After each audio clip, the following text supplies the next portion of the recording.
mañanera de Ángel correspondiente al miércoles de la semana en curso, miércoles 3 de enero del año 2024. Pues poco a poco, quizá en esta y la próxima semana, recuperemos el ritmo que hemos traído desde hace varios meses. Y voy a comentar con usted, para entrar en calor en este nuevo año, un problema que va a dar mucho de qué hablar en los próximos meses, más incluso que lo electoral. Es el tema de la salud de las finanzas públicas. Usted debe recordar que desde hace algunos años yo he mencionado que este gobierno se iba a quedar sin dinero. Incluso dije desde los días de la precampaña que todas las tonterías que estaba planteando el candidato en aquel entonces, o precandidato en aquel entonces, no iba a haber dinero que alcanzar. Y efectivamente los hechos han demostrado lo correcto de esa posición.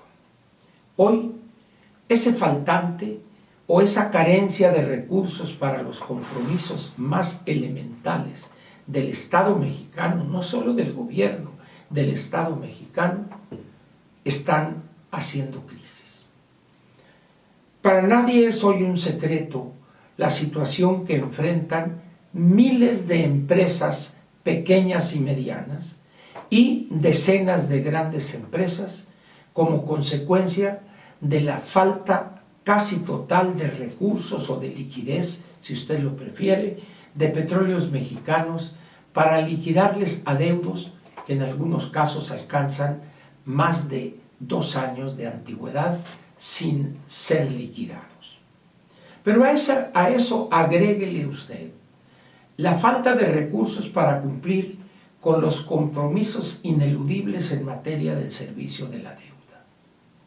Y si duda usted de eso, agréguele estas tonterías de la farmaciototota, la línea aérea y una cantidad tremenda de tonterías. Pero luego empiezan a salir los números ya del año próximo. El programa de los ninis, de los que ni estudian ni trabajan ni quieren. 7,500 y pico de pesos mensuales el año próximo, el 2024, a 2.8 millones de esos disque estudiantes o disque profesionistas sin empleo, va a sumar una cantidad cercana a los 250,000 millones de pesos. Si a eso le agrega usted los casi 450,000 de los adultos mayores, estamos hablando de las 3/4 partes de 1 billón de pesos. Y agréguele usted los compromisos contraídos desde 1997 por el gobierno federal en materia de los pensionados con la ley del 73, estaríamos hablando ahí quizá de 1.3 billones de pesos. Ya tenemos ahí 2 billones de pesos. Y si a eso le agregare usted el servicio de la deuda del año 2024, estaríamos hablando cuando menos de 1.5, 1.6 billones de pesos. Si el año que hace 2 días comenzó, el servicio de la deuda va a ser sufragado con deuda, valga la redundancia, 1.9 billones de pesos que solicitó de endeudamiento interno el gobierno federal y que con la mayoría que controla Morena en las 2 cámaras del Congreso de la Unión le autorizaron sin cambiar una coma. El panorama que se presenta para este año que recién ha comenzado es tétrico.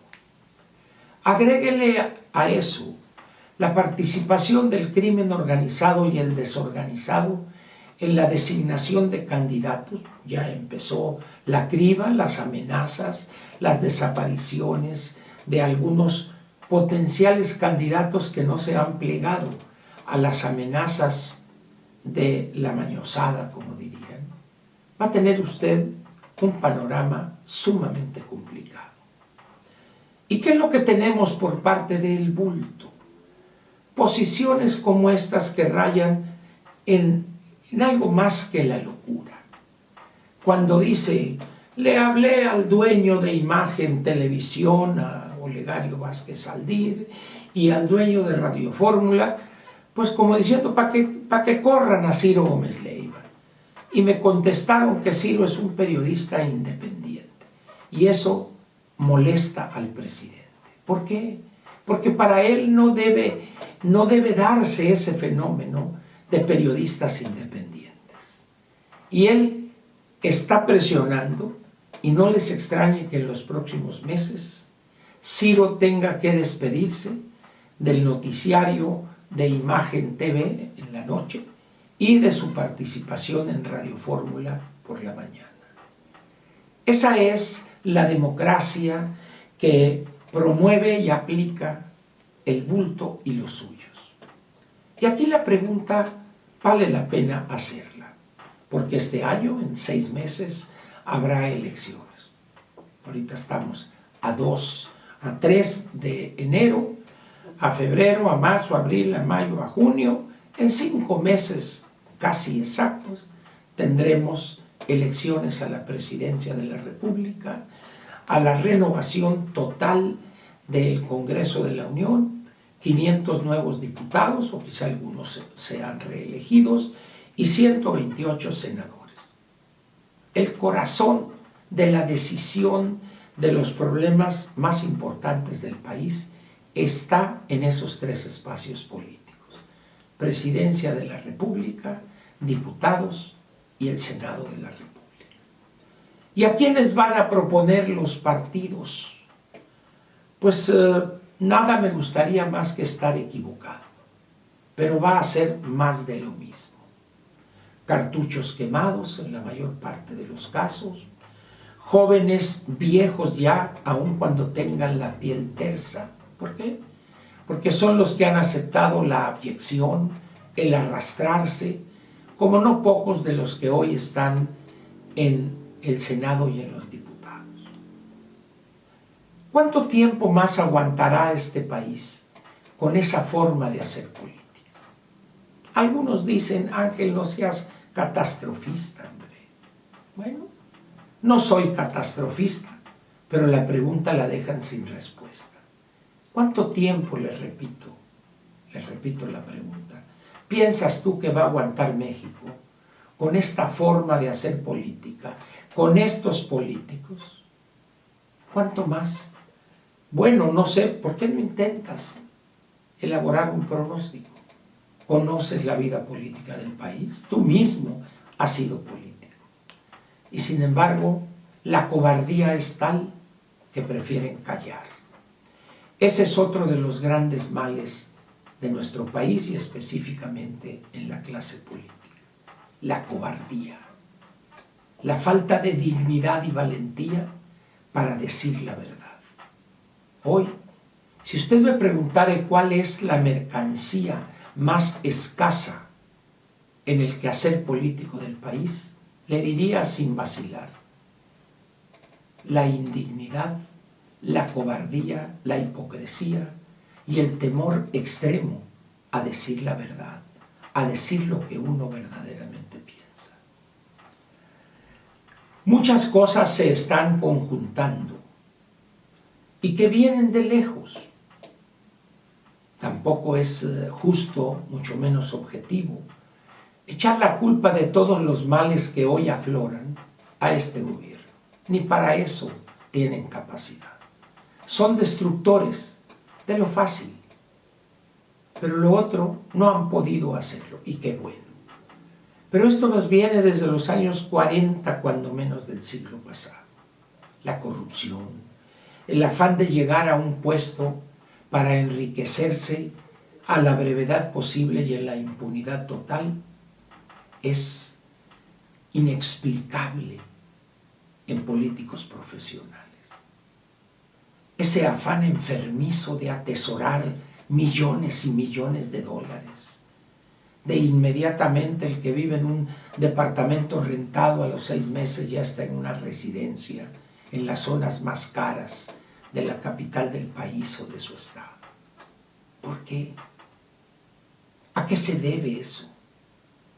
cuando, parafraseando un poco aquella pregunta en la gran novela de Mario Vargas Llosa, que es Conversación en la Catedral, ¿cuándo o dónde se nos jodió Perú? Aquí diríamos, ¿cuándo se nos jodió México? Difícilmente podemos encontrar un punto en el tiempo de decir, a partir de aquí se lo dio. No, fue un proceso que fue madurando poco a poco. Y hoy los jóvenes se alejan de los partidos, pero también la gente madura y los viejos. Tal parece que hoy decir quiero dedicarme a la política es casi actividad de bandolerismo. ¡Qué tragedia!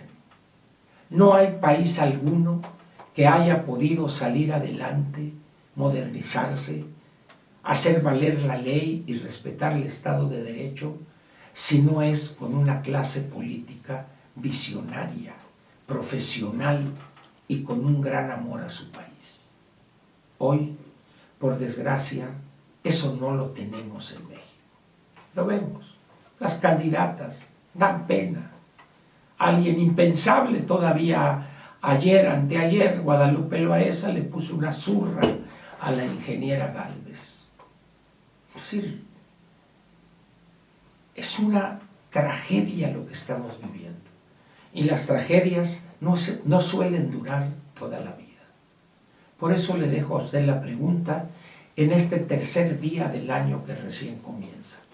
¿Cuánto más piensa usted que va a durar esta situación? Seguiremos con el tema en subsecuentes mañaneras. Por lo pronto, gracias por su presencia en este principio del nuevo año. Gracias otra vez.